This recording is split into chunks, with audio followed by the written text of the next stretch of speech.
Hello everyone, आज है 10 सितंबर और आज इस वीडियो में हम बात करने जा रहे हैं मुक्का प्रोटीन के बारे में। 45 रुपये का शेयर है और तकरीबन 2% की तेज़ी इसने दिखाई है। आज एक्चुअली में बाज़ार अच्छे मूड में था, जो कि अच्छी बात है, वरना इससे पहले हमने बाज़ार के ख़राब मूड देखे हुए हैं।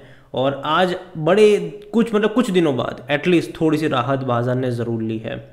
और बात करेंगे वीडियो में मुक्का प्रोटीन के बारे में, क्योंकि ये काफ़ी ज़्यादा वॉलेटाइल रहा है। इसकी लिस्टिंग से लेकर अब तक अगर आप देखोगे तो काफ़ी ज़्यादा वॉलेटाइल ये रहा ज़रूर है। तो देखिए, वीडियो को शुरू करूँ उससे पहले अगर आपने अभी तक चैनल को सब्सक्राइब नहीं किया है तो प्लीज़ अभी इसे सब्सक्राइब कर लीजिए, क्योंकि आगे भी बहुत सारे वीडियोस हैं जो आपको काफ़ी ज़्यादा हेल्प करेंगे। तो मुक्का प्रोटीन 45 रुपये का शेयर और तकरीबन 2% की तेज़ी ज़रूर है। पिछले एक महीने में अगर हम देखें तो 7.5% का डिक्लाइन और लगातार गिरा था ये 50 रुपये। देखो, तेज़ी जब आई थी ना यहाँ पर, तो 2 ही दिनों में यहाँ पर तेज़ी आ गई थी। 44 से 50 रुपीज़ पर ये 2 दिनों में चला गया। 15% की तेज़ी 2 दिनों में आ गई। लेकिन बाद में हुआ क्या? हुआ ये कि वही 50 रुपये से ये जो लगातार गिरावट लगातार शुरू हुई, वो नीचे जाता मतलब चला गया। बीच में तेज़ी भी इसने दिखाई तो वो एक दिन की रफ्तार थी, फिर गिरावट आई और आज भी एक दिन की तेज़ी ज़रूर आई है। अब देखना यह है कि कल ये किस तरीके से रिएक्ट करता है। एक दिन की तेज़ी पर भरोसा कर भी पाते हैं कि नहीं, ये देखना इंटरेस्टिंग होगा यहाँ पर।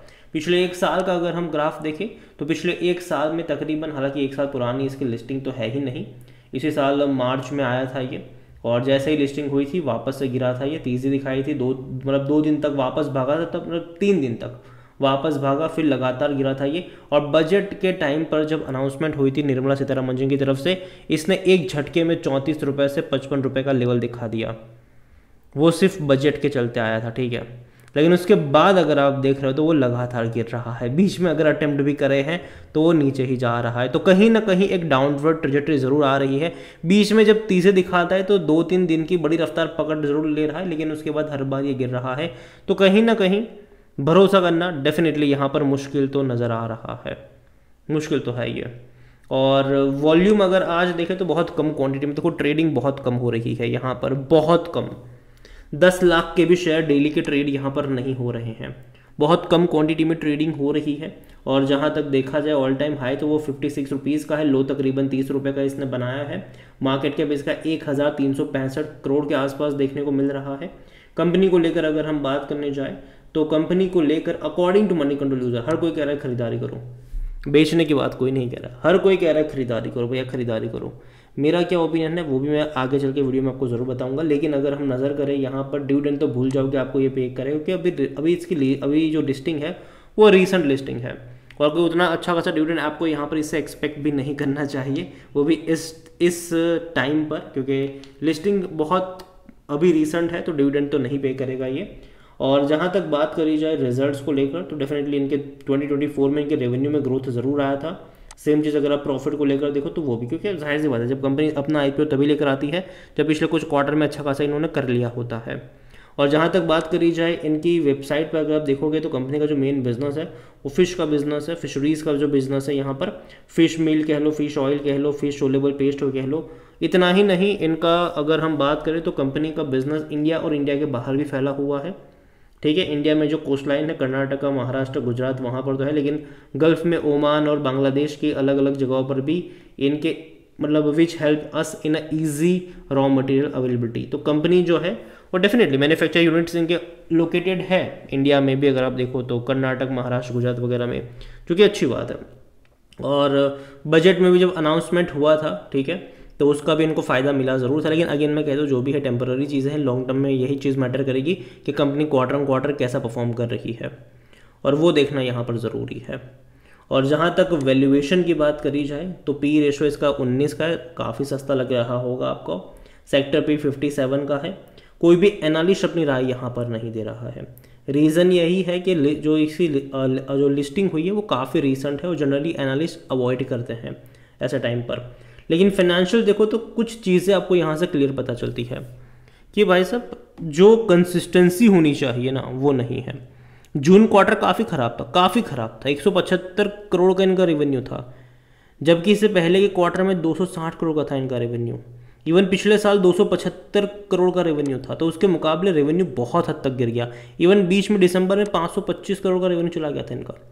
सितंबर में 340 करोड़ का था, तो रेवेन्यू 175 करोड़ अगर आप देखोगे तो बहुत कम है, क्योंकि कंपनी जो है वो 400 करोड़ 300 करोड़ का तो रेवेन्यू कर ही रही थी। हालांकि मार्च के भी नंबर, इवन पिछले 2 क्वार्टर के नंबर अगर आप देखो स्पेसिफिकली रेवेन्यू वाइज, तो काफ़ी खराब लगेंगे आपको।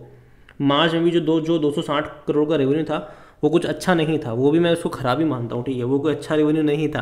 प्रॉफिट अगर आप देखो तो बहुत कम रहा, सिर्फ 4 करोड़ के आसपास का प्रॉफिट इनका सिमट के रह गया, जबकि इससे पहले के क्वार्टर में 27 करोड़ का प्रॉफिट था। भले ही रेवेन्यू कम था, प्रॉफिट ज़्यादा था।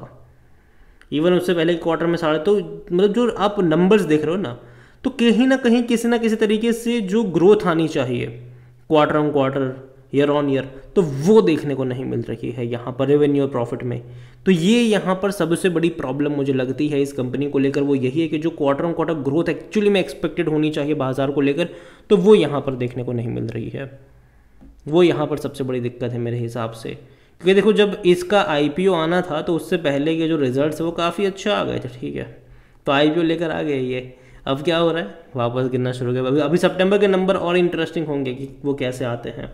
जहाँ तक शेयर होल्डिंग के बारे में देखें तो प्रमोटर की जो होल्डिंग है वो 73.33% की है, और यहाँ पर अगर आप देखोगे तो बिकवाली आपको ज़्यादातर देखने को मिली भी है जो इंस्टीट्यूशंस हैं उनकी तरफ से, अगर आप देखोगे तो। हालांकि प्रमोटर की होल्डिंग 73.33% की ज़रूर है, अच्छी बात है, एक भी शेयर गिरवी नहीं है। म्यूचुअल फंड के पास कुछ भी नहीं है, 2.50% यहाँ पर डोमेस्टिक इंस्टीट्यूशन के पास है, 5.08% एफआईज लेकर बैठे हैं।